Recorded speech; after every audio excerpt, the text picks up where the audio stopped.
Hindi short hand की practice dictation 80 शब्द प्रति मिनट गति से डिक्टेशन 5 सेकंड में शुरू होगी। स्टार्ट।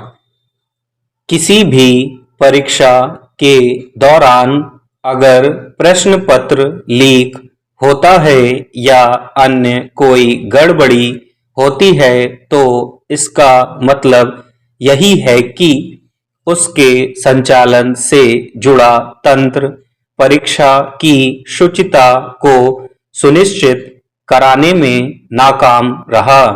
हाल ही में प्रश्न पत्र लीक होने के बाद नीट यूजी परीक्षा को जिस तरह रद्द किया गया उससे साफ है कि पहले हुई ऐसी कई घटनाओं के बावजूद आयोजन में हर हाल में शुचिता तय करने को लेकर राष्ट्रीय परीक्षा एजेंसी यानी एनटीए ने जरूरी सबक नहीं सीखा। नतीजतन नीट की परीक्षा के प्रश्न पत्र फिर अवैध रूप से बाहर हुए और ऊंची कीमतों पर बेचे गए। विडंबना यह है कि इस भ्रष्ट लेन देन और इसके जरिए परीक्षा में कामयाब होने की कोशिश करने वाले कुछ लोगों की करतूतों का खामियाजा करीब 22 लाख उन विद्यार्थियों को उठाना पड़ा जिन्होंने ईमानदारी से अपनी मेहनत के बूते परीक्षा दी थी।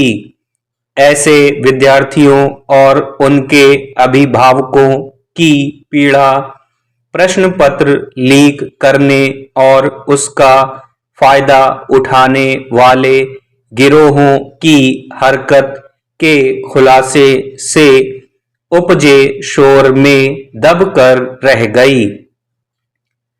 विचित्र है कि इस घटना की परतें खुलने के बाद शीर्ष स्तर पर इसकी जिम्मेदारी तय करने तथा संचालन के तंत्र में पाई गई खामी को पूरी तरह दुरुस्त करने या इस मसले पर अधिकतम सख्ती बरतने के बजाय सुरक्षित तरीके से परीक्षा कराने के लिए अब सेना का सहारा लेने की खबर आई है।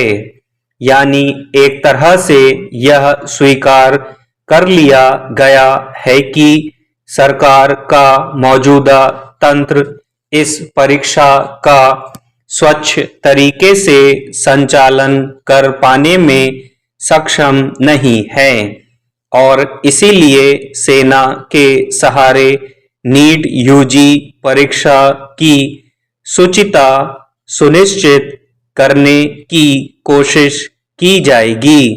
गौरतलब है कि नीट परीक्षा का प्रश्न पत्र लीक होने से जुड़े मामले में पूरी प्रक्रिया की समीक्षा के लिए हुई बैठक में प्रश्न पत्र तैयार करने और उनकी छपाई से लेकर परिवहन, सुरक्षा और परीक्षा केंद्र तक उनकी पहुंच सुनिश्चित करने के सभी पहलुओं पर विचार किया गया।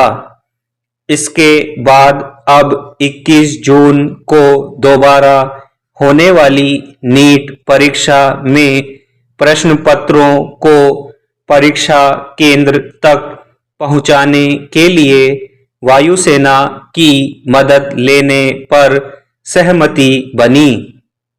अगर यह प्रस्ताव अमल में आता है तो किसी राष्ट्रीय प्रवेश परीक्षा के आयोजन और संचालन में सेना के औपचारिक रूप से शामिल होने का यह पहला मौका होगा।